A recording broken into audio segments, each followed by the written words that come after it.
Match day 3. Liverpool, Chelsea. We got all the takes on it. The booing of Bruce Ball. Counterattack connoisseurs Everton with another tremendous result. Some entertaining mid-table action. And, of course, the you can't stop them, you can only hope to contain them Tottenham Hotspur. All that and more from Match Day 3 as we prepare to head into the first international break of the Premier League season. Next, the Premier League. Manchester City are still alive here. Balotelli, Aguero!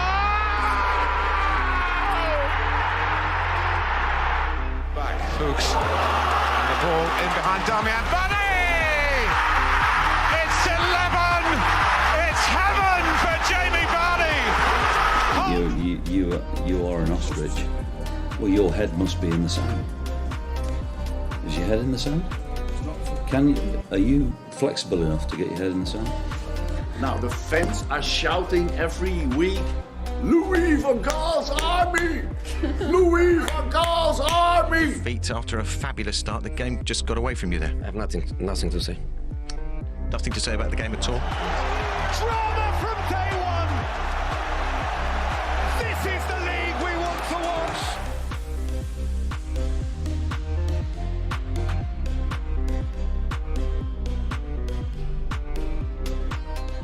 Welcome back, Welcome back. everybody. We're here. We're live. We're here in class, ready to be taught a lesson about Premier League football. Yep, that's right.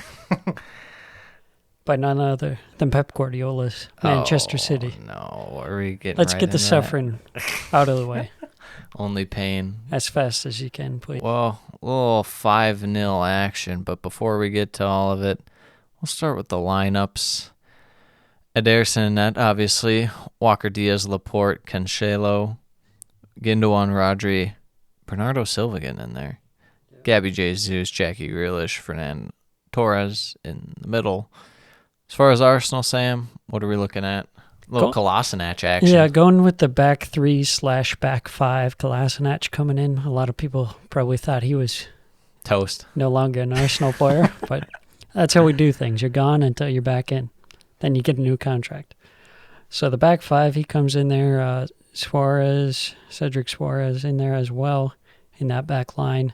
Then the midfield, we see Odegaard making his debut as a permanent Arsenal player here, alongside Smith Rowe, and you have Granit Xhaka as well in that midfield, and then Saka is kind of more as a winger, and then Aubameyang up top. So little surprising not to see Lokonga in there. This is the first time we're not going to really be seeing him. So, but we'll see him plenty in the next 3 games. Oh yeah. So, So with this one starting off, it kind of felt like Arsenal were actually in the game early on, very much like the Chelsea game. It's like the first 5-10 minutes they're like, okay, they look like a team. They're showing signs. They're doing stuff.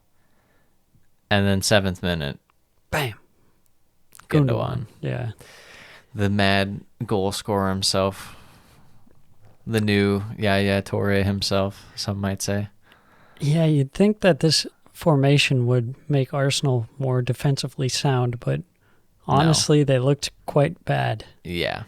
I thought Kolasinac, especially, just like... Yeah, for me, it's... And we'll talk about it, but Cedric was oofta. Yep.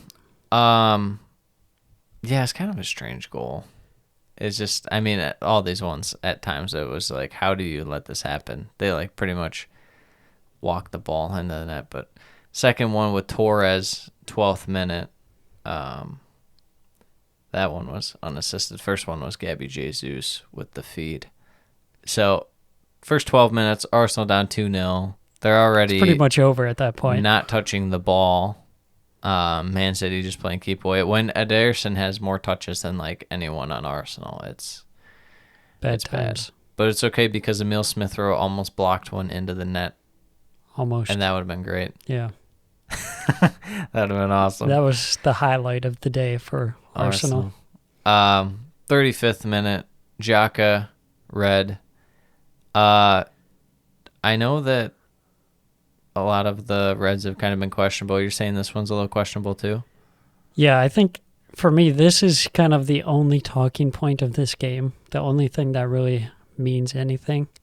I mean, not to say that this would have changed the result or anything. You're just saying it's the only notable thing that's To me, obviously, yes, he goes in quite rash and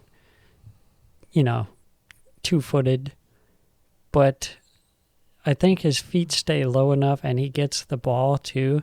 I think it's a yellow at most for me personally. I don't know what you're thinking on that one.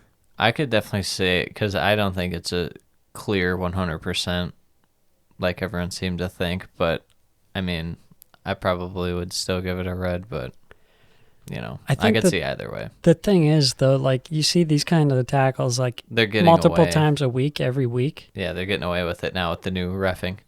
And then you have the Jaka factor. You have a player the Jaka factor. that is known to go into these kinds of challenges like that, and that might be in the back of his mind. Yeah, and he's pulling out that red card early. Yeah, it pretty much was just a nail in the coffin for Arsenal if it wasn't already in there. And we'll talk about it more on in the episode, but there were a few examples reffing of decisions that were similar sort of tackles that could have been given a red if you base it off of this standard. Yes. Right before half, Jesus 3-0 from Grealish. Grealish was really had it going. I mean, it's not really a thing that to be too impressed by, but no. he was dominating out there. So 3-0 at half. Out of half, Rodri, kind of a little belter from Fernan Torres, who, man, he's doing it out there for him. He's not your typical 9, but he's the new 9, apparently. I guess. We'll see once they face some like actual competition, not Arsenal and Norwich. Well, they faced the best team in the world, Tottenham Hotspur, and they got shreked. Yeah. For 5, it was Torres, the man himself, from Riyad Mahrez, who was subbed on for Gabriel Jesus. Yeah, I mean, I think the only thing sadder than the performance from Arsenal were like the subs. It was just looking at those, like El Neni, Lacazette. El Neni for Saka at halftime. Maitland-Niles, who doesn't even want to be like, it's just about as bad as it could go for Arsenal. Being exposed all over the pitch. They're thankful that it's international break, I'll tell you that much. Or you have to say that you have to sit on this 3 losses and no goals scored for another week. Wouldn't you rather face Norwich right away? No, you gotta have like a hard restart. Okay. If you're Arsenal. I mean, it does help with guys that are injured or like Ben White coming back from COVID. So. Yeah. This wasn't their primary side, Arsenal, but that's not even to cope and say like it would have been a whole lot better if they had Ben White and Thomas Partey. It probably would have been like 3 or something, but it's just hard looking at them right now because this system with the players is not going, and it's like, well, they're clearly not Chelsea, they're clearly not City, so it's like, do we really take anything away from this? Yeah, no. I don't think there's that much to take away. I mean, Arsenal, I was a little confused why you would start like all of Saka, Odegaard, and Smith Rowe against Man City when you know you're not going to have the ball very much and you know they're going to be working it in the midfield. Yeah. You'd think you'd kind of want to go more defensive in that situation. No, they're like, let's get wide guys like Saka, but then also have guys that are more attack-minded. It's like, no, I know. I get what you're saying because I agree. I just don't. There was so much space in between the midfield and the defense. Like it was insane. You can't give Man City that kind of space. No. I think the thing that Arsenal can be thankful for is that they didn't play Aaron Ramsdale, because this may have just made him want to leave. True. Roll up in a ball and leave. As far as City, they did it to Norwich. Now they do it to Arsenal, so it's nothing too crazy. I don't know. We'll see. Doing it 2 out of 3 games, but then that third game being a loss where they couldn't really do anything. I don't know. I guess not anything, because they did have chances. It was just guys didn't take them. Yeah, I don't think, beating up on City or a 10-man Arsenal, I don't think that really, or beating up on Norwich. Yeah. Well, Norwich is the real City of the Premier League. The real City, yeah. I don't think it says that much about a team. No, it doesn't. The loss to Tottenham says a lot more than 2 5-0s, I would say. But then you can look at Tottenham and you're like, whoa, what's going on with them? Who knows? We'll get to that. I would say I do want to see City versus a couple just like regular teams. I want to see them against a team like Wolves or a team like Leeds or something, I just want to see kind of what's going on, because it's polar opposites in the 2 wins versus the 1 loss. Right. So. Moving on. Yeah, moving on. To the Talked next about game. that midfield exciting games in the preview. We got Villa Brentford. This was a very nice little game here. Yeah, the first half was really exciting. The second half kind of faded, but got a little wild. It was worth it if you watched the first half. Some changes for Villa. We got Maddie Target coming back in. Tanzebe and Konsa as a center back pairing. No Tyrone Mings there. Ashley Young pushed up into midfield. Yeah, Ashley Young in the midfield. Douglas Louise coming in. Chukwuemeka. Yep. So a lot of changes there for Villa. In terms of the Brentford lineup, not too much that's different. Janelt coming in there. Yes, Vitali. And Godos. Godos, the Iranian man. Yeah. But sticking with their same 3-4-1-2 kind of. You got a 3-4-3 kind of this game a little bit. Yeah, because it was the Glodos was a little more midfield, but I don't know. It's more like a 2-5-3 still, I would say. Glodos got a little 3-5-2, you mean? Yeah, what'd I say, 3-2-5? You said 2-3 or 2-5-3. Oh. 2 defenders. Yes. Well, I think that should be implemented by someone. It practically is by some teams. Yeah. But anyways, no, yeah, it fluctuates at times, but it's generally the same shape, I feel like. Yeah. So early on in this game, little back and forth, not either team not really kind of gaining hold of the game, but there's a lot of counterattack, a lot of pace involved, teams pushing back and forth with each other. The first goal kind of, I wouldn't say came out of nowhere, but it was a little surprising. It was off a corner, went far, played back in, and Janssen Ponch Janssen, I guess. Janssen. Janssen, same thing. Tomato. Flicks it on Ivan Toney with the rocket. You called for his first goal. You needed to see it. Sam needed to see it. Yes, and he seeded it. Absolutely. He seeded it. Yeah, on first watching of this one, you kind of are questioning the defense, but then you see that perfect little flick on. Such a good pass by into Janssen. the space was just, wow. Potentially Villa could have maybe done better on not allowing that space to be there in the first place, but that was a great effort by Janssen there. Janssen. You're throwing yeah, I know. But Tony gets his first goal. I'm sure he'll be happy to have that one out of the way. Yes. You don't want to have that first one. Yeah, where you got to break pressure. the duck. Yep. But and then after that goal for a 5-minute stretch or so is still that back and forth kind of no one really gaining possession, and then Villa go down. They have that throw in, and they kind of cut across the field, and then they just kind of give Buendia the shot at the top of the box. They play the overlap run on the wing, and they just give him the shot. Yeah, no one's closing out on him. I don't understand. Yeah. This is one of their best players. You can't just give him that space. And, he made it look easy with that finish, but yeah, very nice. It's a great finish. Danny Ings with another assist. He's been so important to their team.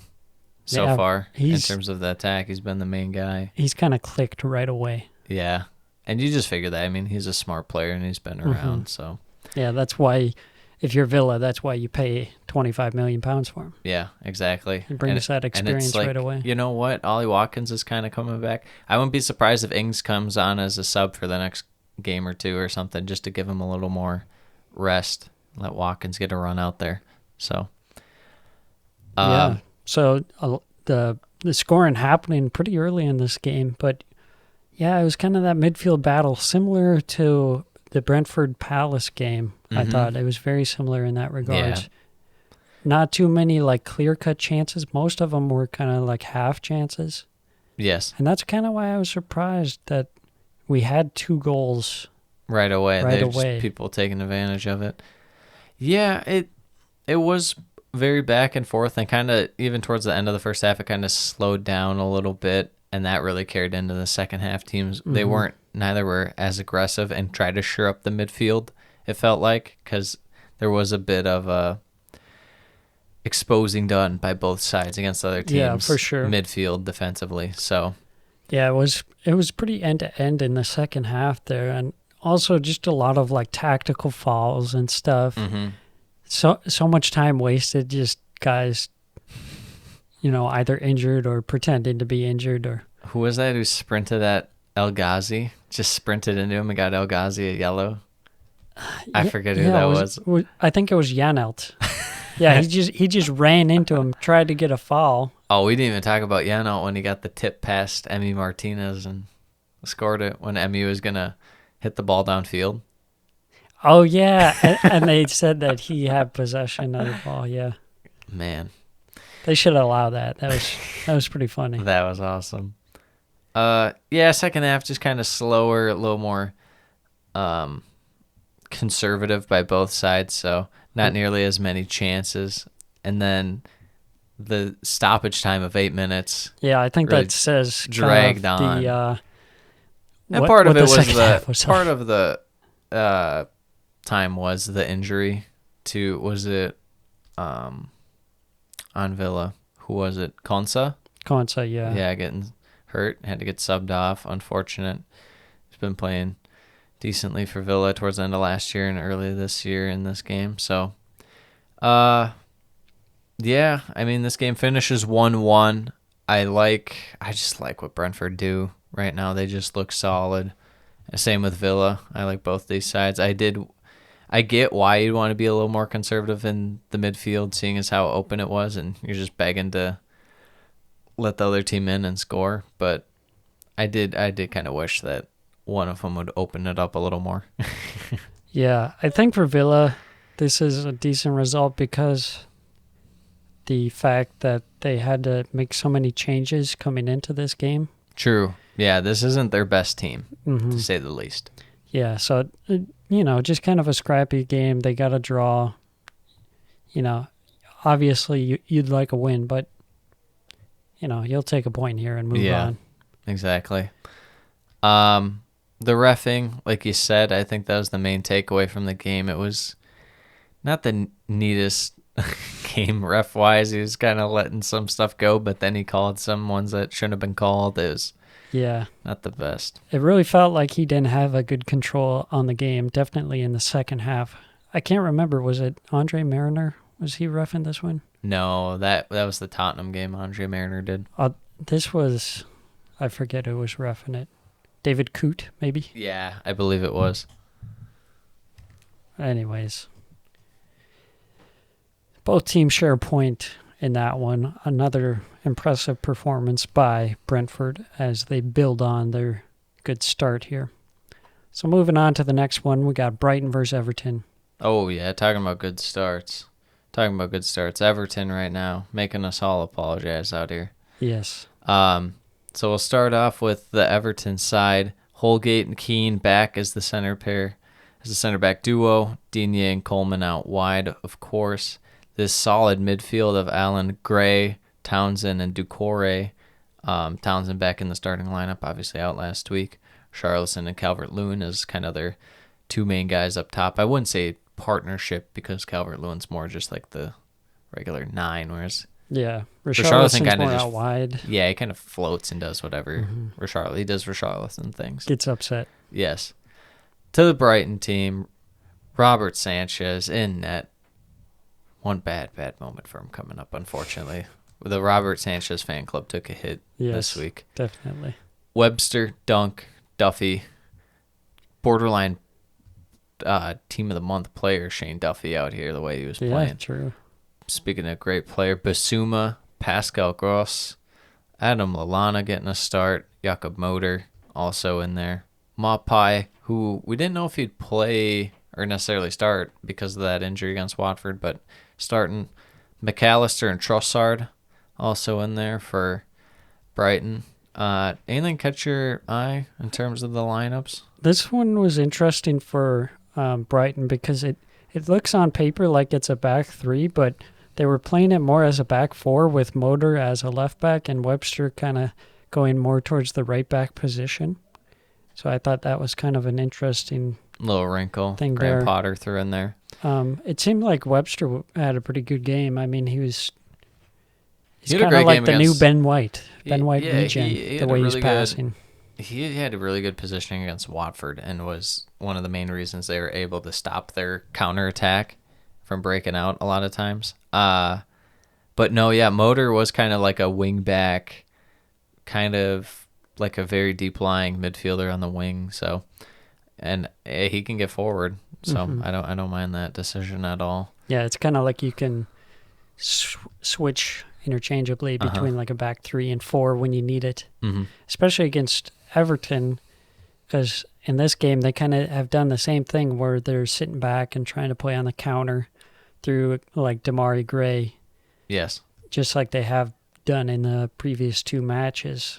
So you got to always be wary of the wide attack when they're trying to break out.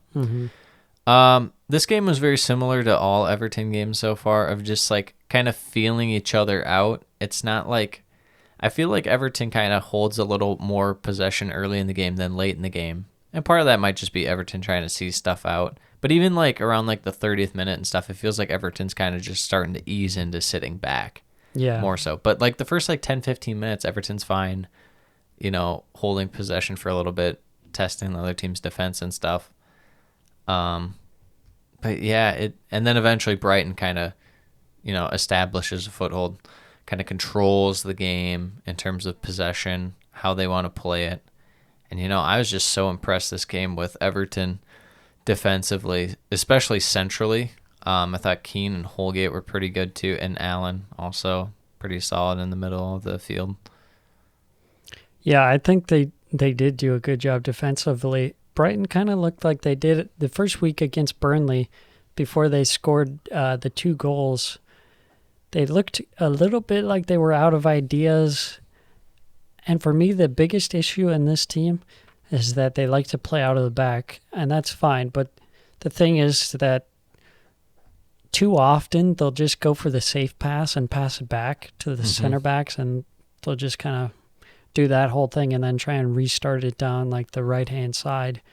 And there's not enough times where they're taking risks and going for the dangerous pass. It's something we see a lot of teams that play like this. They get too comfortable because they can just always go to the safe pass. Yeah. When you're not taking enough Eventually you're going to have risks. to go more north-south than just east-west. And what I mean by that is having a certain sharpness and directness to your attack. You can't just be passing to the side all the time. I think that's what you're getting at. Eventually you have to, it gets to nut-cutting time, and you have to go for the goal. Like, I don't know what to tell you. It's, like, obviously you don't want to be just completely, like, risk-adverse and just, throw caution in the wind or anything, but you have to go for it at one point. Yeah, especially because when you play super safe and predictable, too, it's very easy to defend against. I mean, you don't even have to press at that point. You just have a good organized shape, and you're doing enough because no one's making those dangerous runs or dangerous passes. Yeah, and you're not going to move the be defense. as tempted to jump that pass and pull yourself out of position because you know that that's all they're going to try and do with that safe pass. They're not getting any closer to scoring. it's less of a threat with their pass where it's going than if you're just staying there, it's not going to make any difference. So, and then I guess not right before half, but last like 15 minutes a half or so, energy and tempo kind of picks up, a little more speed to the game. And then 41st minute, Mr. Gray, I predicted it. The 1.5 million man scores, nice run. Sanchez, we won't go that much into it, but it could have been saved, to say the least. 1-0 Everton at half. Brighton kind of need to be a little more decisive, a little more efficient going forward, and just have some conviction in their attack. Yeah, they need to ask some more questions of the Everton defense. Mm-hmm. So just after halftime, Veltman comes on for McAllister, and that sees them kind of go into that back three. Yep. With Veltman coming on. Veltman kind of being on the opposite wing of Motor, out wide. Yep. But same kind of position. Brighton has a good chance to score from a free kick, but big save from Pickford coming nice up. clear by Doucouré. Didn't have too much to do, but, he came up big in that moment. Yeah. And then, not too long, the 56th minute, Veltman, who recently came on, collides with Coleman from behind, and it's a penalty for Everton. Just really sloppy foul. He just tried to go shoulder to shoulder, but he was too late to get the shoulder to shoulder, so it was a little more shoulder to back, and then just kind of tangled up with them. But that just goes to show. I think it's less about like, oh well, you sit there and say, oh, it's a poor foul, but it's like that's such a split-second decision, and he just completely was on the wrong anytime end of it. you come in from the back like that, it's going to go tough against you every time. Yeah, it's going to be tough. But and then the big drama in this game, Richarlison versus Calvert-Lewin. That was awesome. Calvert-Lewin picks up the ball and the team's wants to penalty take the taker penalty. that I think everyone knows Calvert-Lewin's the pen taker, and Richarlison really, really thought that he had a chance. And Townsend had to like talk him away, and he had to like drop the ball, and he was not happy. He's like, I am rumored to PSG. I take the pens on this team. To be hip with the kids, you could say that Richarlison said, and I took that personally. Oh, no. Just had to throw that in there. I know you'd enjoy that one. Yeah, something like that. But anyways, after this shambolic penalty debacle on Everton, dispute. DCL steps up, bottom left corner. Converts not only the goal, but Sam's prediction of Demarai Gray and Calvert-Lewin scoring. Yes, sir. As the game goes on, it just doesn't really feel like Brighton's all that threatening, and it feels like Everton's in their shape defensively from about the 60th minute on, and I just felt like it was always going to be Everton. Yeah. And that's one thing about Everton is that they do have a certain veteran presence, and having a guy like Rafa in there, you would expect them to be able to close out games. He's got that Newcastle experience of grinding out results. Yeah, I mean, and there's something to that. Yeah, for sure. 2-0 it finishes. Brighton was on top of the world last week. Now it's Everton. They've been taken over, king of the hill. What world is this twisted? Any takeaways for Everton going forward? Or Brighton, for that matter? Everton, I got to say, it doesn't look good, but it works. So Everton and Tottenham pretty much are the same team. Yeah, you're not wrong. They play very similar. Yeah. A lot of counterattacking. And then Brighton, I just want to see a little more going forward. They had good moments against Watford, who didn't look all that great, and they had moments against Burnley. Let's see you put that to the test against some better teams. I know Watford has had some defensive issues, and Burnley out wide. Brighton was able to expose that. I just want to see a little more out of Brighton again. We got a little too hyped for him. Now we need to slow it down. Maybe a little more Basuma action. There wasn't quite as much this game in terms of progressing the ball. So yeah, I'd like to see them maybe try out some different things. I feel like they kind of just try and go down the right-hand side, and when that doesn't work, they're kind of out of ideas. So I'd like to see maybe more towards the left side or more centrally? And yeah, then, I think getting the ball central would be good for him because, I mean, I think a lot of their guys, even though they can kind of bounce out wide, I just want to see them get more central guys like Trossard and McAllister. And even if they sub on their secondary guys like Connolly and stuff, I feel like those guys are better from those positions than necessarily out wide. Yeah. But And one last note for Everton. We got to apologize to Damari Gray and Andros Townsend.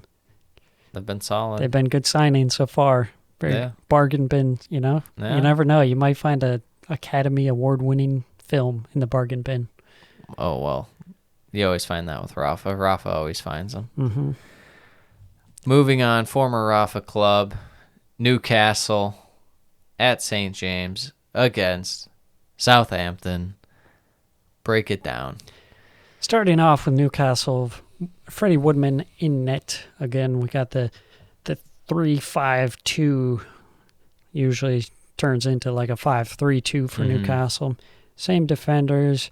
Midfield, one change. Sean Longstaff coming in for John Joe Shelby. I'm not sure what the reason behind that. Maybe Shelby I'm picked okay up an with injury. that. Yeah, I like Longstaff, though. That's just me. I like John Joe Shelby. Well, who But doesn't is the real question. the usual Callum Wilson and Alan St. Maximin.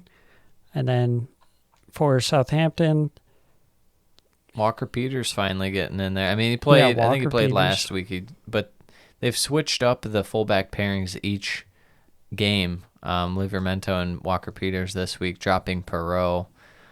Salisu and Stevens at the back for their center halves. Still no Stu Armstrong starting for Southampton. Still don't understand it. El Nuesi getting in there. Very, very nice. spent the last 2 seasons on loan at Celtic. Yeah, always liked him out of the Swiss league. I think he's a good player. Armstrong and Shea Adams up front, kind of in that same role as Everton with Calvert-Lewin and Richarlison. Yep. So this one starts off Southampton, kind of the usual. Get a good spell of possession going. It was looking good. It was threatening. Yeah, and Newcastle doing their trademark sit back, Try and counter. defend, and have 5 men at the back. The boos were really coming out in this one. Yeah, the Newcastle fans were having none of it, and I don't blame them. And Southampton, early start here, Gineppo with the miss from 2 yards out. That was my guy Zhao. Vivo Livramento should have had an assist. He was torching that side the whole time. Livramento, Yeah. honestly. I think that one might have been called off for offside. No, because it went off Newcastle. They played it. Yeah, Okay. it would have been. I didn't go back to look at it, but Yeah, it was a real sitter. If that was. I feel like it doesn't even describe how bad it was. No. Like, how can you miss? It was bad. It was bad. I don't know. I felt like Newcastle the whole time was really in control of the game and making the better chances. Even when they're like on the left side, kind of more top of the screen, it wasn't really much of Gineppo. A lot of times it was whether it was Adams, I guess, or sometimes El Nuesi'd swing around to that side, and they'd link it to Armstrong. He had some chances, kind of, I'd say more like half chances and stuff. Obviously, the big one was the Gineppo, but it definitely felt like Southampton was in control. Mm-hmm. My favorite moment of the first half was when a ball rolled to Steve Bruce and he picked it up and the whole crowd booed. Boo! That was pretty hilarious. That was great. Rest in peace, Steve Bruce. I feel so bad for the guy. Unlucky. Just before halftime, Alex McCarthy makes a good save. A rare bird, some would say. St. Maximin really just kind of started to take over and was, rather than them looking for outlet passes like they were, that weren't connecting because the outlet passes from Newcastle were pretty poor. St. Maximin was just like, I'm just going to dribble the whole field. I'm just going to take this on and maybe try and link up with Wilson or something. But yeah, it wasn't great. So 0-0 at half. Some chances for Southampton. Newcastle not a ton. And then out of the chutes, 55th minute, Callum Wilson. The the diving header, I feel like it's not really a diving header. It was more like crouched down and Yeah, kind of lunge into it header. yeah, it wasn't a full like Van Persie, No. but it was a nice goal. Was Assist it from Murphy. Yeah. Yeah. Kind of a surprising one because they were on the back foot for most of the first half. So coming out, they looked better when they actually like showed some intent going forward and like actually That's the went thing for with it. Newcastle is if they're able to press even just a little bit, if they're able to hold possession for just a little bit when it's a tie game and they're not down, they do look like they can be the better team in a decent amount of games. Not all the games, not even, I'd say probably around half, give or take. They can look like they're a good side, but they just don't do that enough. Yeah, And too often they find that's- themselves sitting back and have the 5-back formation, Yeah. kind of a flat line back there and not much going forward. Just some hopeful long balls. Yeah. Well, Bruce Ball is Bruce Ball. Some possession for Southampton after the goal, kind of pushing, nothing really too crazy, and then a little quicker build-up play here, and then El Nuaisi just catches Newcastle asleep, far post, gets one. It's saved originally. Yeah, it goes for the alley-oop Yeah, off his own rebound. off him and in, kind of a strange goal. And after that, what you think might just be the winner, St. Maximin goes down. Yeah, it was in like the 90th minute or Yeah, something. 90 or 91st. One of the two. Yeah, late winner goes crazy. Yeah, nice celebrating little with quick counter the- play, and The fans. so great. You love to see it. At that point, you're thinking Newcastle's got all 3 points. 3 minutes added on. Oh, Armstrong. Southampton go down. Armstrong in the box. Just an awful foul by Lascelles. Yeah, Absolutely no For no idea reason. what he's doing there. for no reason. It's given as a penalty. James Ward-Prowse, the Steps loyal up. Mr. Loyalty, steps up, converts, 2-2 full time. St. James's Park, stunned. Yeah. This game was so... This game, first off, it was just enjoyable to watch. I love this game. Yeah. There's something about like teams that aren't great, but they go at each other and stuff. That's always just entertaining to Yeah. watch. Plus, you got a few quality guys on each side in this game.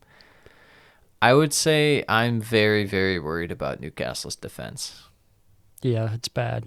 It is stinky. It is very, very just putrid. The wide guys are not good enough defensively to where you have to have help, is what I'm saying. You have to have more midfielders kind of drop back and shade the wing a little bit for Murphy and Richie. I don't know what else to tell you. Longstaff and whether it's John Joe Shelby or whoever, they got to be helping out a little bit. And centrally, they're just giving up chances each game. I mean, you don't just concede multiple goals each game on a whim. Yeah. So they have to do something to tighten up. I don't know, because they're not going to be bringing in anyone. They bring anyone at the end of the window. No. So they're going to have Yeah. to figure it out on their own. If you told me this game would end 2-2, I wouldn't be surprised. But the way it happened, Newcastle, it's just a complete disaster when you're a couple minutes away from winning the game and you can't close it out. That's just got to be demoralizing. Brutal, especially at home when you're getting booed by your fans. Yeah. But then you score what you think's the winner, so then you have some conviction in what you're thinking, and then you just blow it anyways. It's sadness. I would say a fair result, though. Yeah. I'd say 2-2 is fair. Not to mention with that tap in, I don't think you could make a case that Southampton should have lost. But anything going forward for those sides to keep an eye on? What about Southampton? I want to get your take on Southampton, just whether it's this game or going forward, what you're looking for. Southampton, I kind of want to see them. I feel like Che Adams hasn't been that incorporated in the offense so far. Yeah.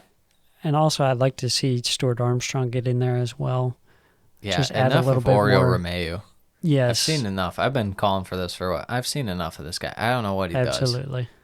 He gets He red just cards. he just makes like crunching tackles, I guess, but he doesn't even get the ball or retain possession a lot of the time. So, Well, this is the year for it. yeah, I suppose.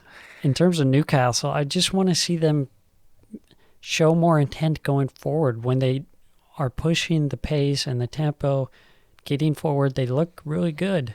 Mm-hmm. But then when they just kind of back off and look kind of scared, For how They good look their bad. attack is in terms of quality of players, it's fine that they're scoring as many goals as they are. It's just that they're so poor defensively. It's like, why are you trying to exploit that? Like, eventually you're just going to get broken down yeah, if that's. you're just sitting back. I think it makes more sense to try and maintain the possession because you have those. Play to your strengths rather than your... Yeah. Like, I get if you have pace and you're like, okay, best way to do that, counterattack. Okay, that's fine. But it's like there's other ways to exploit your pace even when you have possession. Mhm. I don't know. Why am I trying to reason with Steve Bruce? Bruce Ball. He's a god, so what's even the point? Speaking of gods, the football club, Norwich City, filled The with real god city. tier players. Yeah, exactly, the real city. Kroll and Net, Aarons, Gibson, Hanley, Brandon Williams. It's the beast cut off and says random Williams. Yeah, making his lone debut at Norwich. Gilmore, Lees Malou, who I kind of like him. He's kind of decent for Norwich. Kenny McLean, Todd Cantwell, Rashica had a couple good moments this game. Temu Pukki, of course, up top. Leicester's lineup. What are we looking at? Yeah, kind of the same. Soyuncu and Marte, center back pairing. You got Pereira and Thomas as the fullbacks. In the midfield, Harvey Barnes, Tielemans. Mark Albrighton comes in there for the suspended Ayoze Perez. And then Ndidi, the mainstay midfielder. And then you have Jamie Vardy and James Madison. Before we talk about the game, I don't get the whole not playing Iheanacho thing. No, very surprising. And I feel like it's affecting him a little bit. He had that chance. We'll get to it near the end of the game. And it wasn't the best of chances because it could have been cross sooner and stuff, but he just doesn't look quite as sharp. It's like, I get the man in the game early, get him his goals. I think it would be better off, but... Especially in a game like this where you have that open spot.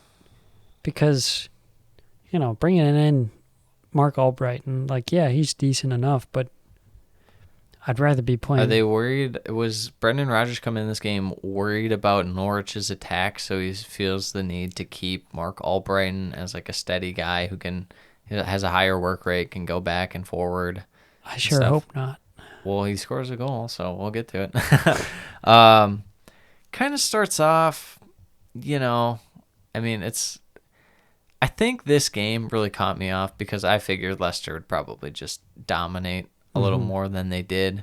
They didn't really do that early on. No. They capitalized off the mistake for the first goal, but... Yeah, this season they haven't looked that convincing all that much. On paper, you think they should be doing a lot better than... Yeah, I don't know what it is. And even when they do have the ball, there's a lot of just sloppy mistakes or just not much going forward. I mean, they have some good chances when they play Vardy in behind. Mm-hmm. Yeah, for that first goal, it was just like the first game of the season against Wolves. Ricardo and Vardy hooking up again for that goal. And that was such a good shot. Oh, my gosh. Yeah, that was really nicely taken. And then, unfortunately, Ricardo comes off injured, and he's replaced by Batman Castagna. Yes, he's back with the broken face. Yeah. It just felt like, a little bit with both sides, but especially Norwich is like, there's just no defensive presence in the midfield, and Leicester really can just do whatever they want in the midfield, and that's why it's like Norwich. I don't know how people thought they were going to provide something this year. And who knows, maybe they can, but it really doesn't look like it early on. Thoughts? on that. I mean, it's Yeah, I mean, they were trying to get forward, but it was just like, I don't know. even It like doesn't they look like you're can- really doing much. Yeah, but they can get forward at times, a few times a game, and that's fine because they have guys like Rashica and Gilmore. They don't just have a guy that's like a defensive-minded player in midfield. That's the Yeah. thing, and that's Yeah. just going to allow teams to march through them, which is why I was surprised that Leicester didn't win this game like 3-1, 4-1 or something. Yeah, I was surprised too. Norwich got their big chance of the game after another mistake by Soyuncu. He's just Turkey Soyuncu. he's like cursed now. I don't know what happened. It's the curse of Turkey. Play for Turkey. He's making so many mistakes. Yeah, Just I don't know. surprising. He looked so good last season. Yeah, maybe it's getting used to no Fofana or something. I don't know, but yeah, that foul on Lees Malou, it's kind of weird. You kind of, I don't know, like the ball's going out, he's shielding it, so you think, well, worst case scenario, he's just going to peel off to the corner, maybe try and swing it one in or something, and so she's sliding Yeah, from behind. yeah. Like, what are you thinking? I don't get it. Pookie steps up, pen, equalizer, 1-1 going into half. At this point, I wasn't feeling too good about Leicester. I was worried for him. Yeah, it's just, I don't know what happened to them. They don't look very good. And they have guys like James Maddison and Harvey Barnes in there. Mm-hmm. It's just the midfield for me was just not working. No, I would agree. I think that there's something off between a dynamic of Tielemans, Madison, Barnes. There's something off with those three, and I think that's one reason why I think putting Iheanacho in to kind of shake things up entirely, putting just a second striker in there with Vardy, and obviously he's not just limited to being a striker because he has a good work rate, but I think that provides a different dynamic to their link-up play, to their counterattack. I think it gives them just a better chance to, because what I'm seeing right now is not the best that I've seen out of Leicester. So yeah, Iheanacho, like, he could at least provide a spark, is what I'm saying. yeah, and he can work between the lines. He can come back from that striker position and get the ball and play the ball forward to Vardy even. We saw that last season. He's not just your typical big guy up front. He's going to link up play, allow other guys to run in behind as well. Yep. So Leicester in the second half, just sloppy play. Not able to get it going. And Norwich too, not able to get anything going really in terms of the attack. It was just kind of a tough game to watch in terms of the play. Was not the best. No, but they kind of go down quicker. Finally have some link-up play that works. I wouldn't say necessarily like a counter for Leicester, but it ends up in an Albrighton kind of free on his wing. Takes a while to shoot the ball. Gets a nice deflection. 2-1. Yeah. Leicester. Yeah, I mean, with this goal, you're still not feeling great about Leicester because you've seen what they've been doing. And then Norwich go down, get a header. They think it's 2-2. Cantwell in front of Kasper Schmeichel. I mean, yeah, technically he's in front of him, so they're bailed out by it. But was he offside is the question. It looked very close to me. Yeah, I mean, I'm sure there was a goal-scoring component of his body that was past the line. It was very close. I didn't see any lines or anything drawn. But I would have thought maybe with the thicker lines this season, perhaps he could have been ruled onside. It seemed like they made the decision quite quick. But I don't know. I felt like Norwich definitely could have gotten something out of this game. They easily could have somehow, some way. Yeah. They could have had to. And I don't feel like even super at like the confident. very end, they had a couple sequences where they got shots and stuff. They weren't blocked. They got through. It was just like wide of the post or something along those lines, just over the top of the bar. So definitely wasn't a game that Leicester dominated. Should have won completely easily, by all means. No, absolutely not. So maybe a little hope for Norwich there. just a little bit? Maybe. Maybe not. They scored a goal. They're better than Arsenal. Oh, boy. Well, Let's say that. there's that. Going forward for Norwich, I don't know. They have so many attack-minded guys for them to, like, sit back. So I can't sit there and say, like, they shouldn't build out from the back. But every time I watch them, they should not build out from They the should back. not. Stop it. It's- Not with Grant Hanley.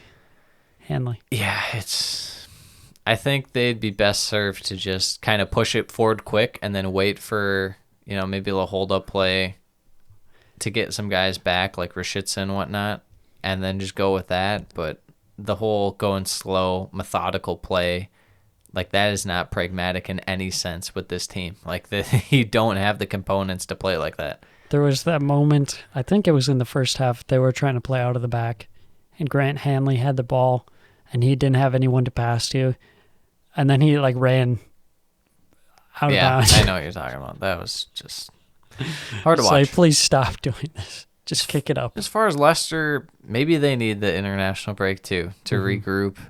Rough start. Maybe Soyuncu gets his head straight.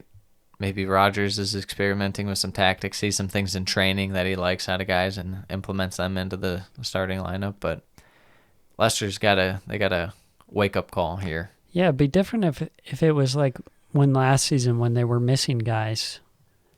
Then maybe you expect that a little bit more. But this, they have a fairly close to full strength lineup. I know the defense, not there, but that's not even like. But their attacking in biggest midfield issue. for the most part is what's fully healthy, Yeah. and it's not even clicking whatsoever. So Yeah. let me talk to you about clicking, Sam. West Ham's clicking on all cylinders, or they're firing on all cylinders, I suppose. Yeah, coming into this one, they're flying. That's for sure. Oh, they're flying, they're floating their bubbles, and they're set to take on Crystal Palace. Break down the lineups here. Yeah, West Ham line up with the kind of the 4-5-1 there. You got Cresswell, Soufal, Craig Dawson, Ogbonna in there, and then midfield Fornals, Soucek, Rice, Benrahma, and Jared Bowen on the wings, and then up top, Antonio. He's been Who? absolutely buzzing Never heard of him. in his goal scoring. Never heard of the guy. And then in terms of Crystal Palace, kind of the similar, their new lineup here. You got Gahey and Anderson as the center back. Pushing duo. Kouyaté in the midfield again. Kouyaté in the midfield as well. MacArthur in there. Conor Gallagher, of course. And then up front, the one change being Jordan Ayew in Your there. guy. Not too crazy on his Your one goal guy. in 109 previous appearances. And then of I think it course was Zaha. 45. Please give some respect to Mr. Ayew. Okay. And then Benteke up front. And the one goal was like a winner on like a dangle the whole defense and then chip. Yeah, this was kind of a, quick, fast-paced game, especially for both sides, honestly. Palace really, really early on had it going, I thought. Yeah, good energy Mm-hmm. to start off the game. That's exactly what you need in these kinds of games. Yeah, eventually kind of transitions a little more to West Ham kind of, dominating the threat level of the game. The goal line clearance, Joel Ward.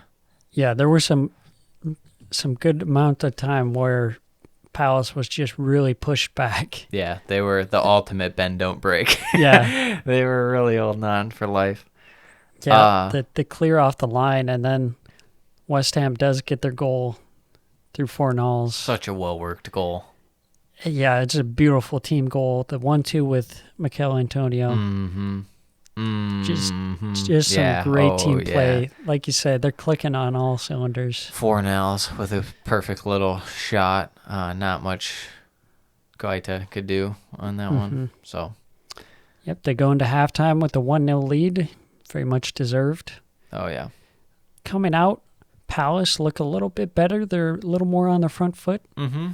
And who other than Conor Gallagher? It's kind of weird Benteke's involvement in this goal. I don't know, the whole thing. He got an assist in the end of it, and then even the shot by Gallagher where it kind of like hits off Fabianski, like trickles past him to the side. Yeah, the tight angle there. Yeah, but good for Palace. Little, it's something to see that when you're a younger team, and they're not like super young, but in terms of they have a newer manager, their main pieces are younger guys.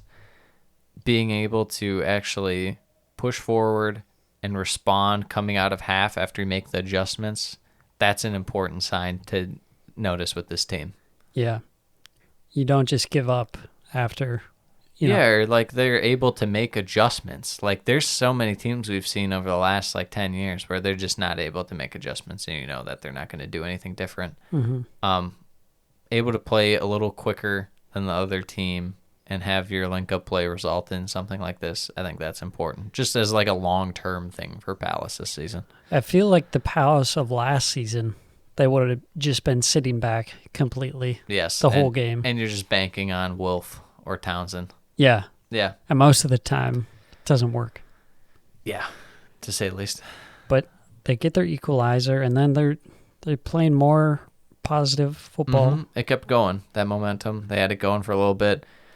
And then it just, West Ham does West Ham things where they break quickly, and then they put you in a bad spot.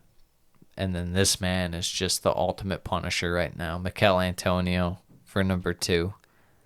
Yeah, a bit of a rough game for Anderson. He had some mistakes in the back. Hitting him right in the back of the head.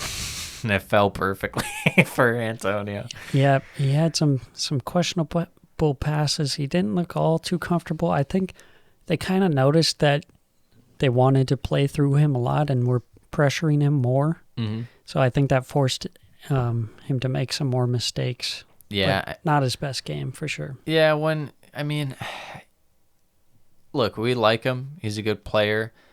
He's not the best of players. When you're Joachim Andersen and you're forced in that position where you're still going to have to distribute and stuff like that, especially as much as he is on Palace, you're bound to have a couple games where it's not going to go your way, and the other team's going to kind of look to exploit you when they realize it's not your day. So, and then as far as that defending, it wasn't the best day for him, like we were saying, but he's going up against Mikel Antonio. So if you're not top 10 rating, playing at your best, it's a tough task. Yeah, for sure. It's going to be bad. But then Palace, they keep fighting back, and Conor Gallagher gets the equalizer. Just a really nicely taken goal for him.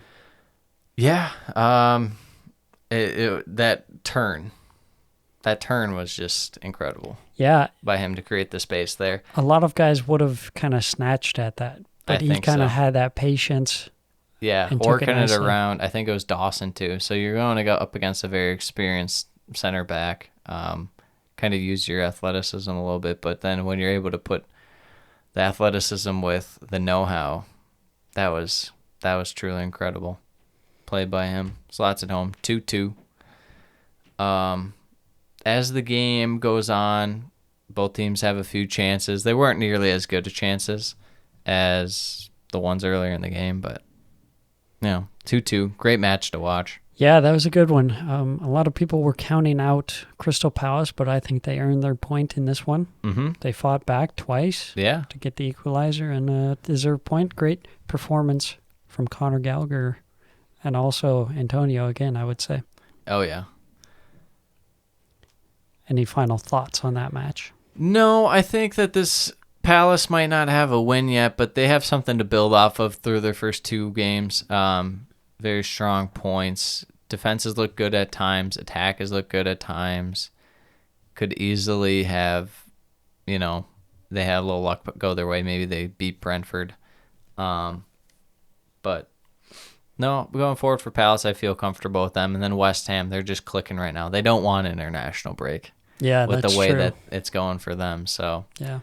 But bringing in some more signings, that just strengthens them in terms of, you're worried a little bit about Europa League maybe not being deep enough. A couple guys they brought in, pretty good. It's a pretty good signing, so we'll see. Speaking of pretty good. Moving on to kind of the marquee matchup of this weekend, we got Liverpool versus Chelsea. Liverpool going with the same midfield, maybe Fabinho stepping in there. I can't remember if he played the last one or not. He did not. So I think that was the only change. Oh, and Firmino started in place of Jota. Yeah. Mm-hmm. Kind of going with a little more experience. And then what did Chelsea rock up with? Virtually the same thing. Mendy, Rudiger, Christensen, Azpilicueta, Marcos Alonso, Jorginho, Kanté, Reece James, Lukaku, Mount, Havertz in that 3-4-3 action there.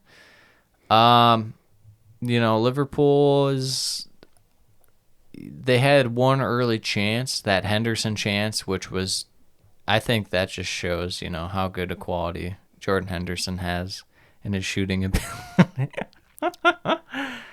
No, but in all seriousness, they had a great chance. Henderson kind of fluffed it, put it wide.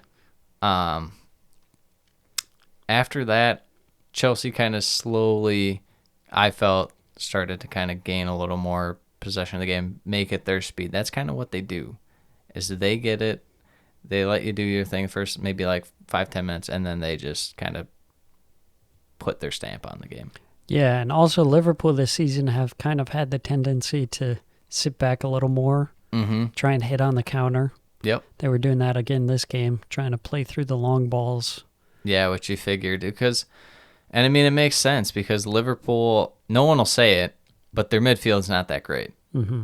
Their strengths are in attack and defense. So what they're going to try and do is they're going to try and go quick, or they're going to, if they're going to have to hold possession, and we'll get to it later, they're going to just be out wide the entire time. They're not going centrally. Yeah, they're not going through Fabinho, Harvey Elliott, and Henderson through the middle of the field. It just doesn't make sense. So Chelsea take the lead through a kind of strange goal, the looping header from Kai Havertz. Yeah, that's honestly probably just, you hate to chalk it up to luck, but that... Yeah, when you see that... the looping header off the back of the head pretty much chips Alisson. Can't draw it up any better for Chelsea off of that. After that, both teams kind of took more turns, a little strong spells of possession. I felt like Chelsea didn't dominate the midfield as much as I thought they would, but they still, I would say, they won the midfield battle, wouldn't you say? Yeah, I was a little surprised at how back and forth it was. I thought it might have been a little more one-sided towards Chelsea, but Liverpool were pushing on the counter, and it was pretty entertaining that first half watching. And then the 42nd minute, Firmino, possible injury comes off. Jota comes in. I mean, nothing too crazy in that. He's been playing the previous two games. So what was a little surprising too about Chelsea is they were kind of on the counter at times too, going a little quicker. And the thing that I noticed too is they couldn't really link up with Lukaku as well as they should have. I think part of that's just they haven't played with him quite as much. So like there's times where Lukaku is in the right position, no one would hit him. Or Lukaku is in the right position to distribute but didn't make the right distribution. And that part of that's just getting used to playing. I mean, they've only been in the training ground for a few weeks now. So, and that chance for Mount where I think it was in if Robertson didn't block it. Yeah, maybe it's off the post I think and wide, but it definitely would have been close. So Chelsea with the best chances so far minus the Henderson one. And then Firmino getting subbed off 42nd minute for Jota. We talked about that. I still didn't hear anything about that. Did you? What it might have been? No, I didn't hear anything either. I mean, I don't know if he just felt something and he couldn't go on any longer or what. I don't know. Yeah. So anyways, the key moment in this match comes just before halftime. The scramble in the Chelsea box. And Reece James on the goal line blocks the ball with his arm. It's reviewed, given as a penalty and a red card. What are your thoughts on this? So first off, this play is completely preventable if Marcos Alonso lets Ben Mendy catch the ball. I don't know if you remember that, but he heads the ball out of Ben Mendy's hands. Oh, man. And then on the shot, I agree it should have been a red. I was just confused that the ref went to the monitor and looked at a still shot. It was like the fastest VAR review you've ever seen. We just looked at a still shot. He didn't even look at the video. Yeah. And he's like, oh, it hit his arm red. When it hit his thigh, then his arm. So there's a case for it to be yellow. The thing is, I think it was still going in if it doesn't hit his arm. That's why I think it's a red. But who was it? Anthony Taylor ref this game? Yeah, I think so. He did not do his due diligence whatsoever. And that's what's, I think, very alarming about it. Not that it was given as a red. Mm-hmm. Yeah, that is pretty suspect. I mean, you at least want to watch the video of it once. Yeah. You can understand that if they watch it once and they're like, okay, yeah, that's a clear penalty. But yeah, if you don't even play the video, Yeah, you screenshot assistant referee. Yeah, exactly. Sorry. They do it in like pictures. They like slideshow kind of. Yeah. So that was the key turning point. I thought it was a red card as well. Mm-hmm. Salah steps up for the penalty, scores. Halftime, it goes to 1-1. And that was the excitement for the match because at this point, Chelsea, they bring on Thiago Silva, and you know they're just going to sit back. Yeah, taking off Conte too. You knew that they'd sit back. You knew that they would give the middle of the field to Liverpool and say, you can dribble around there centrally. You can do whatever you want. We're going to press the wings hard so Alexander-Arnold and Robertson aren't going to be able to get off as well crosses as they potentially could. So they just went with that. They're like, we're going to make your weakest links, a.k.a. the midfield, beat us. And the bet paid off for Chelsea. Yep. So Chelsea does their defending in the second half. Mm-hmm. So a couple big saves from Mendy. Yeah. Some people were shouting that he had the best week of the goalies. I disagree, but he did come up big. You'd have to say that. He made one or two solid stops. So it pretty much just stays the same. They do some defending. They get their point. At that point, you're thinking that's a good result for Chelsea after the red card. Yeah. You just hold strong. Liverpool, it's tough when you go against a team that's just solely defending. Yeah, when all the pressure is on you to put it in. But, and that's not what Liverpool excel at necessarily. Especially with that midfield. Yeah, it's going to be tough for them. But going forward for Chelsea, I mean, I don't think this really taught us anything about Chelsea. They probably feel a little hard done. I don't know if they really should, but I think it's a solid result for them. I believe I predicted a draw, but, I did not. Yeah, you predicted a blowout. As far as Liverpool, it's got to be a little demoralizing. You're at home. You got what you think is one of the big boys. They're on the ropes, and you can't capitalize and take all 3 points. Yeah, for sure. For sure. So, any other takeaways, or are we moving on? Moving on. Oh, boy. To the real marquee matchup. Oh, boy. Burnley versus Leeds. Every Burnley game's marquee. The WWE Burnley wrestling match that this game was. What Sean Dyche is cooking. Oh, boy. In this lineup, Nick Pope, Matthew Loden, Charlie Taylor, James Tarkovsky, Ben Mee, Goodmanson, Brownhill, McNeil, Westwood back in this week. Chris Wood, Ashley Barnes also in for Burnley.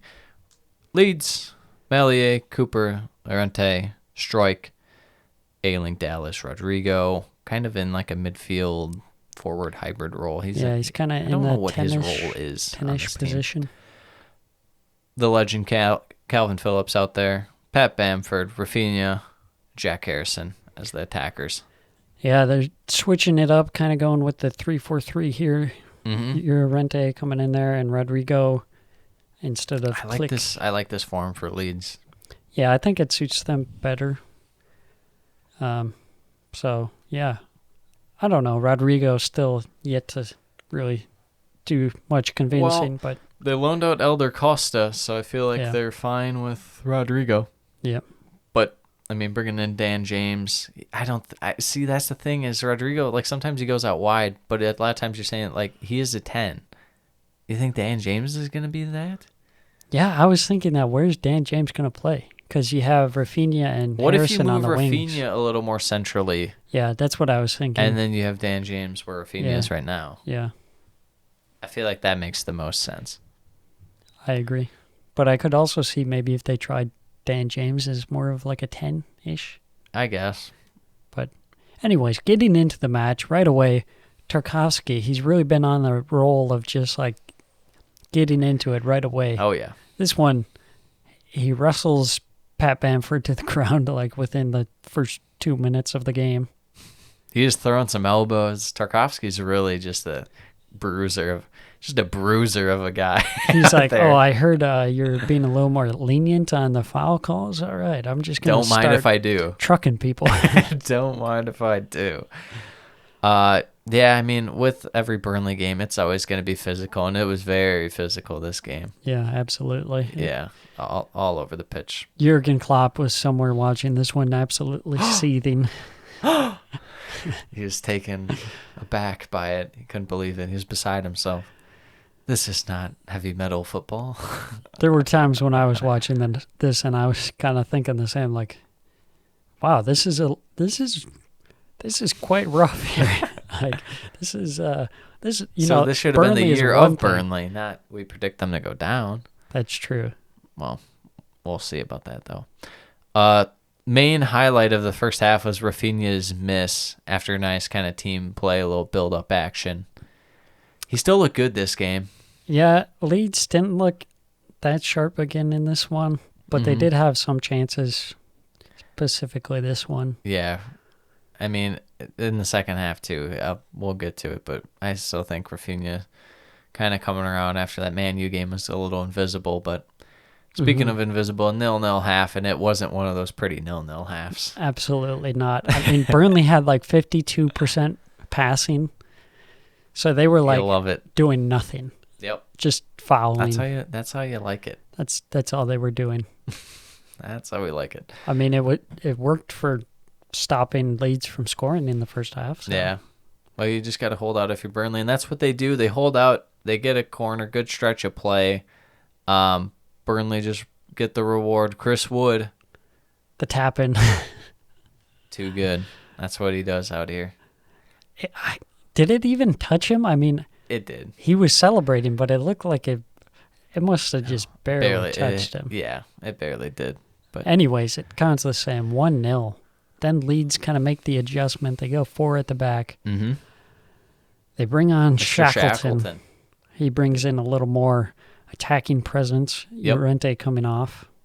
And they're pushing for the equalizer. Looking a little better going forward. Once they bring on Shackleton. Yeah, I would say so. I mean, he's like you said, he's a little more attack minded than Llorente. I thought Harrison had some nice crosses in the second half. Yeah, Leeds had their moments. They're still not fully clicking, and I mean No. that's kind of what happened last year. Is they started off a little slower too.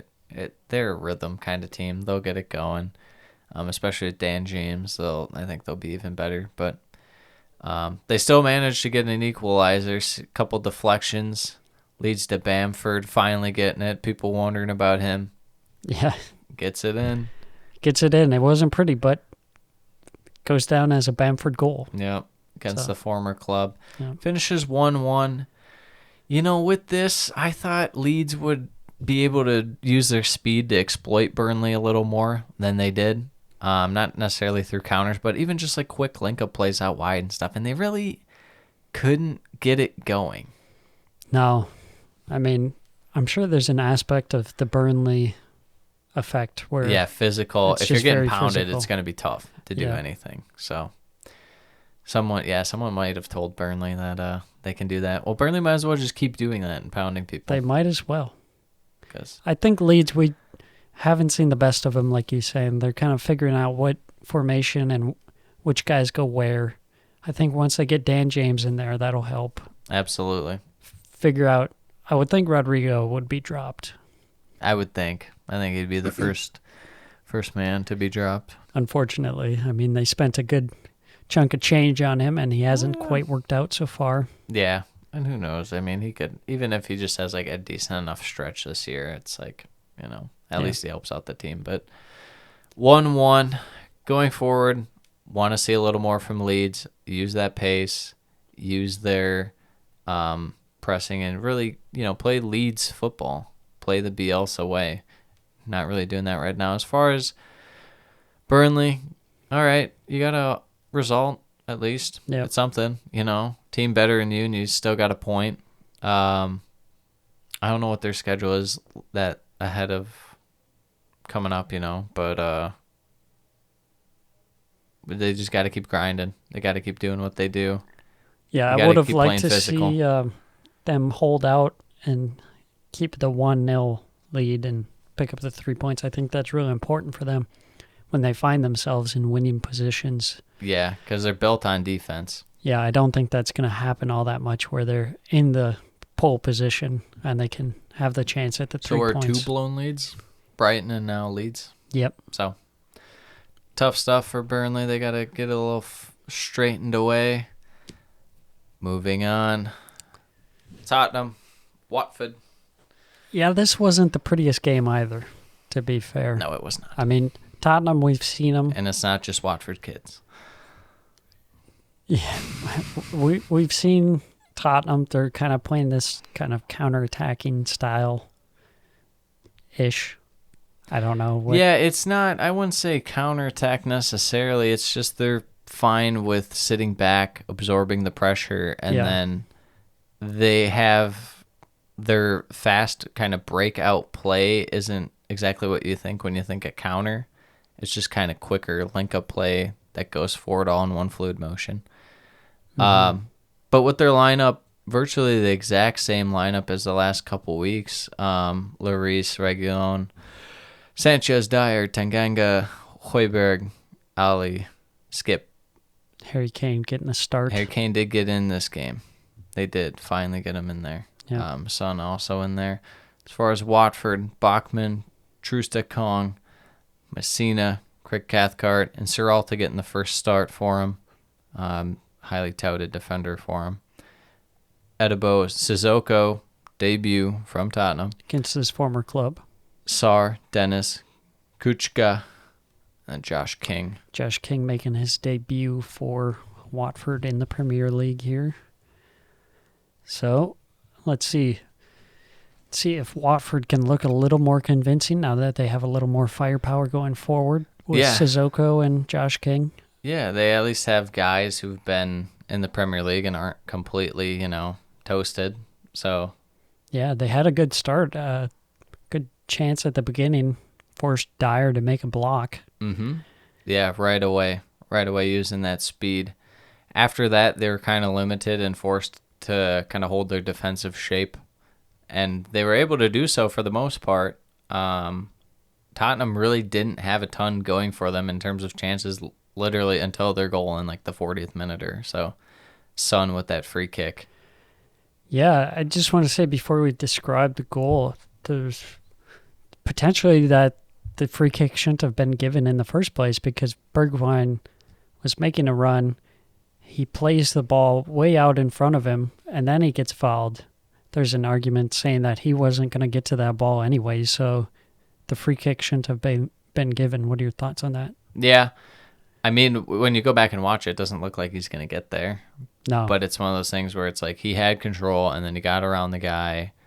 So you can, I guess, see why, but I disagree. I don't think he gets there. I think if the center back is there and slightly impedes him, which he does, I mean, he's for sure not getting there. If the center back's not there, he very well may not get there because there's another guy at his side. So, yeah, I wouldn't have given it as a foul personally. Yep. So, anyways, they get the free kick. Son steps up. He swings it in, just puts it in front of the goalkeeper, kind of in the dangerous area where you want to put it. Mm-hmm. And Daniel Bachmann is just kind of stunned and goes right past him. Yep. Just a real howler of a it was there. It was him and Robert Sanchez, old Bobby Sanchez, that were up for goalkeeper mistake of the week honors, unfortunately. it'd have to be Bachmann for me because this one was just bad. I think it was Bobby Sanchez for me. Oh, okay. It was right at his foot, and he couldn't even flick his foot up. And then Bachmann, I mean, he was like arm's length away and just had to take one step and get it. They're both terrible. Both bad, yeah. They're both so bad. It's like, come on. So Tottenham goes into halftime with the lead there. Second half, Watford trying to work something, but Daniel Bachmann not having a very good game. The distribution was just awful. Like, he just kept giving it away. Yeah, that was rough from him. Just allowed Tottenham to be more on the front foot there too. But Tottenham kind of were struggling to get things to click. There were times when you'd see a guy make a run like Son, kind of in behind, and then they'd choose for a safer pass. Like, the run is there. You just got to make the pass. Mm-hmm.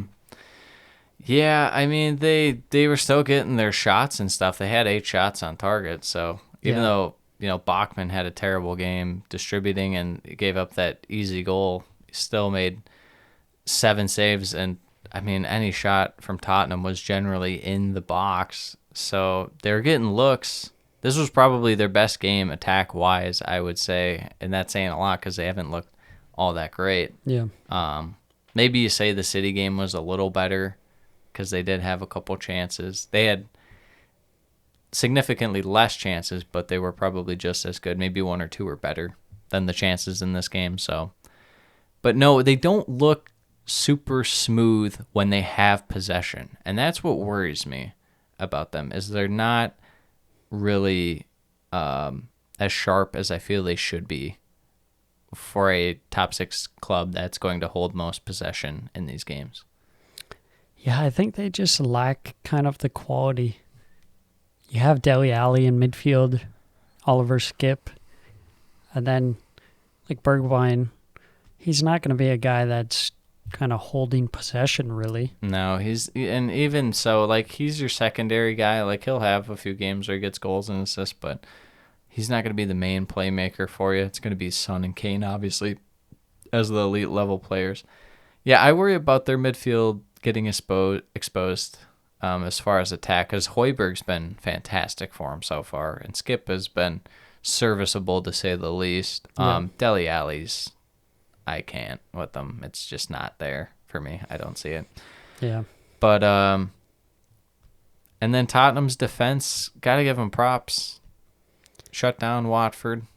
Yeah, I mean, if you asked me at the start of the season, would this defense of Eric Dyer and Sanchez just absolutely work? Clean sheets. Getting clean sheets, I would say no way.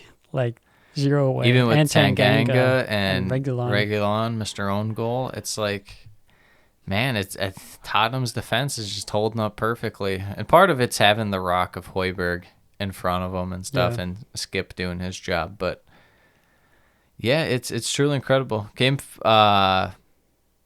finishes 1-0, but is there any main takeaways from this? Do you believe in Tottenham?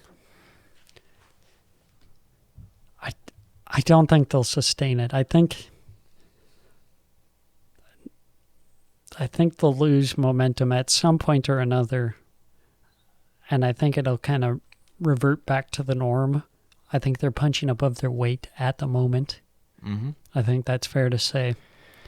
Obviously, they've looked good, but they haven't looked great. Yeah, I would say. It's one of those things, it's like you could see it going either way in terms of they don't look great right now, but if they get it going, they're still going to keep getting amazing results. So they might just be fortunate to get these results early on in the season, even though they're not playing well. Or you could say they keep playing the way they are and the results eventually catch up with them and they're not looking as good as the results indicate. I would say that, I talked about Tottenham in the preview of I can see them finishing 4th. I can see them finishing like 8th. I don't know what to make of them. Mm-hmm. It's so hard to not look at Kane and Son and be like, they just have 2 elite level guys. They're going to be fine scoring. It's if this defense can hold up. And I still feel that way. I get it. 3 clean sheets. One of them was against City. Yeah. it's hard for me to still look at Tottenham's defense right now and be like Dyer, Sanchez, Reguilon, Tanganga, and be like, yeah, no, that's yeah, for sure, top 4. I can't say that right now. I wouldn't rule out that they kind of keep this rolling. I would bet that it's going to be a mix of the results kind of catch up with them. Maybe their performances are going to... I think their performance will marginally improve as the year goes on, but I think the results are going to catch up with them a little bit here. Yeah, and we'll see coming up with these, more Europa Conference League games that they have. Mm-hmm. The depth is going to be tested. I know they have Romero kind of waiting in the wings there. Yep. So that'll help. Not to mention, Kane gets off to slow starts in the Premier League, and they're 3-0. Yeah. So maybe, you get through where Kane normally struggles, you would think Tottenham maybe struggles. Tottenham have success with Kane out there not really playing his best. Maybe they're able to keep it going. Any thoughts on Watford? Just wrap it up. I still like where Watford are at. Some people kind of view them as a catastrophe right away, and I could have seen that, but given where I thought they'd be at this point of the year play-wise, I think they're about where I thought they'd be. I think there's still a chance of them staying up. I'd probably say it's like 40-60, maybe 65-35 in terms of going down 60-65%. But I would say like 70-30 probably for me personally. Yeah. I just like any team that can at least score or create good chances. And even though they didn't do it this game that much, I still have faith in them. Yeah, hopefully we can see more of like how they played against Villa on the first day. Yeah. We talked about it last week where it's like, is it going to be those 2 second halves or the second half of the Villa game, first half of Brighton game, or is it going to be like the first half of Villa game, second half of Brighton game? So, we'll see. We'll see how it goes for Watford coming up. Then we had a good one to round it out. Yeah, Wolves versus United. What are we looking at? So, Wolves sticking with their back 3, Connor Cody, Romain Saiz, Max Kilman. Then the wing backs, you have Marsal and Semedo. In the midfield, you have the wonderful pairing of Ruben Neves and João Moutinho. Then the front 3 of Trincao, Adama Traore, and Raul Jimenez. And then in terms of Man U, a couple changes here. We have De Gea and net as usual. And then the back pairing, Varane steps in, makes his debut here, or first start. I don't know. He might have gotten subbed on. I don't remember. Debut. And then Luke Shaw and Wan-Bissaka. Midfield, you have Pogba, Fred, and Dan James gets the start along with Sancho and Bruno Fernandes. And then Mason Greenwood up top. Mm-hmm. Yeah, the main thing, I was trying to keep tabs on Varane, just see how he looked out there. I thought he had a fantastic game, even though Man U were kind of caught out at times. I wouldn't say it was mainly his fault. I felt a little bit more of the blame kind of fell on the midfield, specifically, kind of getting like, I would say Fred, personally. Yeah. Where he left the center backs kind of exposed, especially to the pace of Traore, Trincao, and Jimenez going forward. It's just, that's how it's been with Wolves, though. They break, they look fantastic. It just doesn't end up in the net. Yeah, it's the same story. And this time it was more of Trincao having the chances. Early on. Yeah, he shot right at De Gea's legs. Yeah. And it was kind of like what you're saying with Man U, were kind of being stretched at times and didn't really have much control over the game. Yeah. And you were seeing the defense get a little more isolated. And Wolves having those good chances. Yeah, and then Trincao had that one cleared off the line by Bissaka. Yep. So, yeah, and I mean, we talked coming into the year, I said that Man U had the best defense, I thought, and I still think that. I think this just goes to show there's times where they don't get midfield support until like the very last second, and they're still able to hold up. Yeah, for sure. That'll be a key issue going forward as to if they can continue, staying strong at the back despite a weaker midfield, Yeah. until whenever McTominay is coming back. Yeah. But I don't know when that's going to be. I don't have a timetable either. Wolves kept having chances. It was around like the 25th, 30th minute where United got a little bit of possession going. It just felt like a couple of their guys weren't nearly like, it was like they hadn't played together. They were on the same page, especially Sancho. Dan James had moments, but he didn't really have much going for him. I wouldn't say he had a bad game or anything. Same with Sancho. I wouldn't say a bad game, but they didn't look nearly as good as they have. I've seen them play before, so, and it genuinely just looked like it's because they hadn't played together that much. Yeah, it was guys kind of like eyeing each other, like you're supposed to make that run, or like you're supposed to come back for this, and then I feed it to you. It just looked a little. The chemistry is off, I would say. Yeah. I didn't notice too much of Sancho. I thought mostly it was going through Bruno, of course. Mm-hmm. A little bit of Greenwood in there. Closer towards halftime, United start to get more of a control over the game. They had that more comfortable possession. Yeah. Not losing it as easily and getting counterattacked. With that said, they still got counterattacked occasionally. Yes. But that's to be expected from Wolves. From Wolves, yeah, for sure. It just goes to show Wolves will stick with their game plan and they're going to do what they got to do. That Saiss double save by De Gea was nuts. Yeah. That was incredible. I can't believe. Like, Wolves, if they didn't have the international break, they may never score for like 10 games into the season. Now that they have the international break, I feel like they're able to kind of, it's going to be a restart. I feel like teams always view it as like a mini little restart when they get their international breaks. So maybe that kind of leaves their mind, and, I think they play Watford next, so it's like maybe they can take advantage. It's gotten to the point where you're like, are you serious? Like, it's got to go in. How do we not score? Like this double save, cleared off the line, what have you. Like, you look at the two teams that haven't scored, Arsenal and Wolves, they're like complete opposites. Drastic difference. Arsenal look like they will never score. Wolves also look like they'll never season. score, but for completely different reasons. It's just not going to break their way. Yeah, they look like they're getting unlucky. I mean, they look like they should be scoring. They just got to, maybe get a little luck and a little skill. As Sam likes to say. Yes, absolutely. But then when you don't take, your chances, the other team, you're leaving it open for the other team, and Mason Greenwood is a man on fire. He's very clinical. We all know he's just a world-class finisher for sure. Yeah. But a little bit of controversy on this one.